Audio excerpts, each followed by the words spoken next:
bunch of helicopters. Pretty crazy.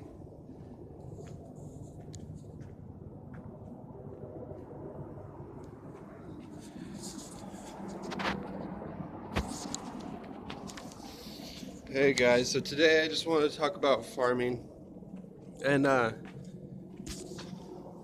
lot of helicopters in the sky right now.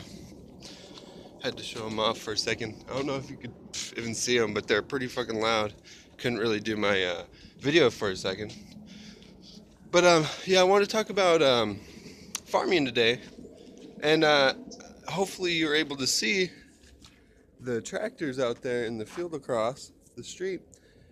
Um, these guys, like, I don't know why there are so many farms out there that still till their land. So the problem here that I find, okay, let me give you an example. The other day, because we're in Arizona, it's a desert, right? Dry place, very little winds usually. So we usually get like 1 to 3 mile per hour winds, just like today. If you were able to see that the tractors out there, it puts dust out there, and it does travel, but it doesn't travel too far, you know. So the other day we had a pretty nasty windstorm, and we got about 20 mile per hour winds. I know that's not really much for like northern states, but for down here, that's quite a bit. So we had 20 mile per hour winds, and they decide to go ahead and till all their land. Basically, they created a dust storm. I mean, we only had one day out of all the week that it was 20 mile per hour winds, and they decided to till. And I just think that's a bit ridiculous, you know? I mean, if you look at these fields across the street here, they're like 2 or 3 feet lower than any other spot. So they're not level. They're losing dirt over the decades. They're losing tons and tons of dirt. And I mean, if you're in a desert, you have to, I mean, in general, but in a desert, you want to rebuild the soil, you know? So I don't understand why these people would continue these old practices of tilling. Like the whole point of no-till farming is to build the soil. You're supposed to have layers. That's how soil works. You know, you're supposed to have layers. And the top layer is always the compost. It's always the fresh layer. And here in the desert, this is actually what we need to do in for this dirt, for this to make soil, because this is dirt out here. This is very few things actually grow in this dirt, but there is things that grow in it. Now we need to create layers, right? So they should, even though these farmers put tons and tons of manure into their soil, they still lose feet of dirt over the decades. So I'll put it in the description, but I was reading this article, and in South Dakota there's a farm that they do 4,000 acres of no-till farming.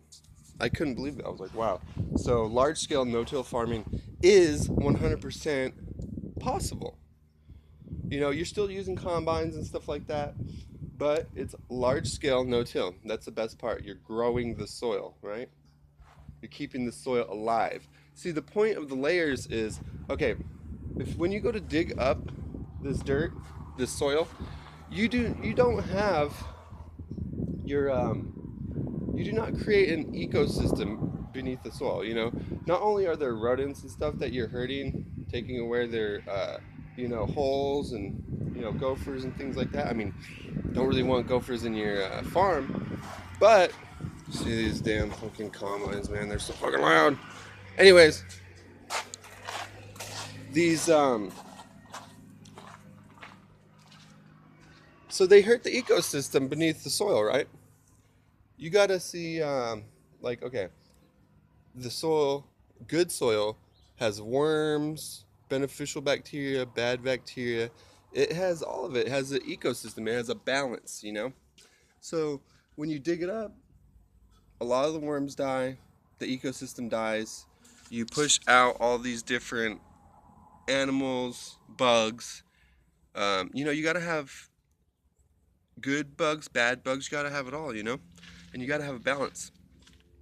When you don't have a balance is when you have bad crops and stuff like that, or you hurt the ecosystem in the long run.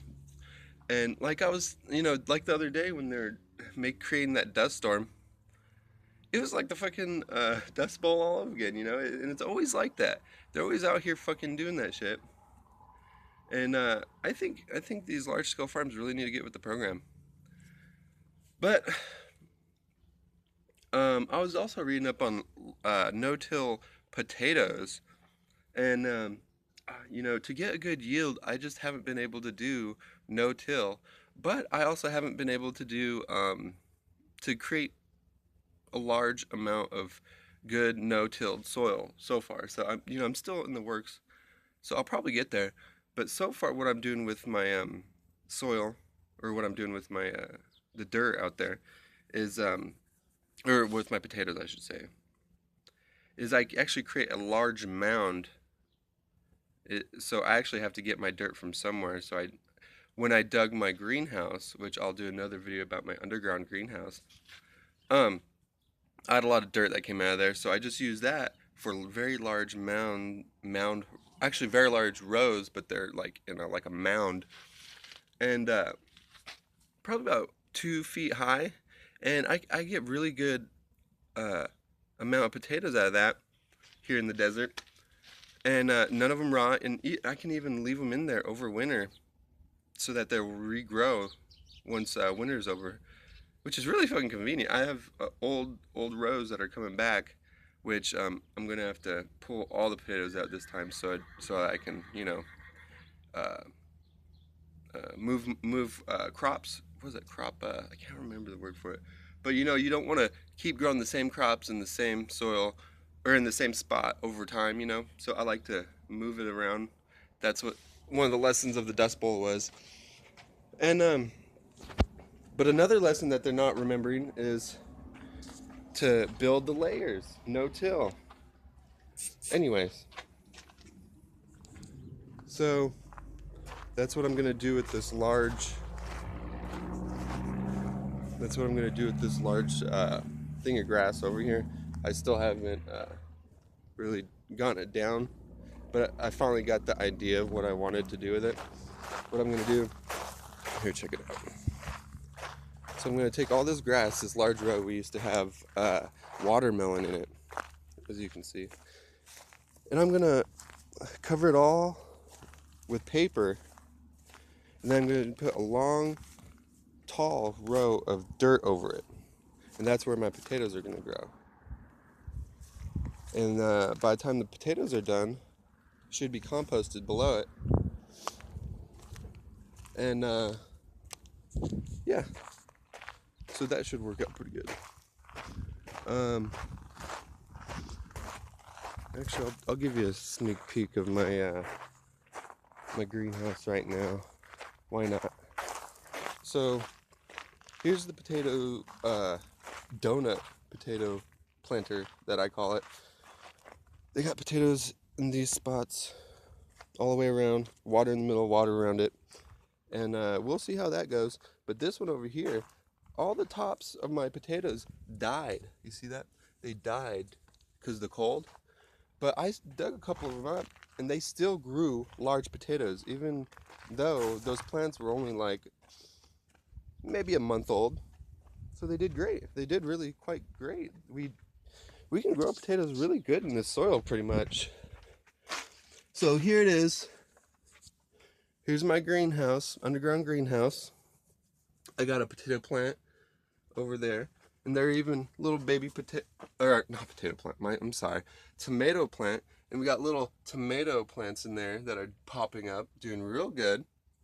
You know, my cactuses got a bunch of baby heads on there. I really need to get them in a better spot because we don't get a lot of light through here. I'm gonna have to put more of a clear plastic in here. But yeah, I'll give you a better tour some other time, and I'll actually let you know how I did it, how I built it, and how it survived. Because I originally put just the painter plastic, the thickest painter plastic you can find, over fencing, and then, or I mean, over this chain link, and then I put chicken coop wire over that just so the wind wouldn't blow it off and stuff. And that worked good until the summer heat hit it, and then it just went extremely brittle. And then we got a rainstorm, and the rainstorm just literally pushed all the brittle plastic through this. So it like kind of was a bad situation. All that little plastic got released in the environment. Not fun, not cool. Bad for the environment, right? That's what they say. So actually I put these shades over it, over the thin plastic, and guess what? That survives the summer. So I'll give you a more idea of all this stuff next time, I guess. But yeah, I wanted to tell everyone that we need to get more into no-till farming, large-scale no-till farming, and hopefully I'll be able to do that. My farm is very small right now, barely a garden, but in the long run, I'm hoping to have a large farm, a large business, and I'm hoping it'll be no-till. Okay, peace out, guys.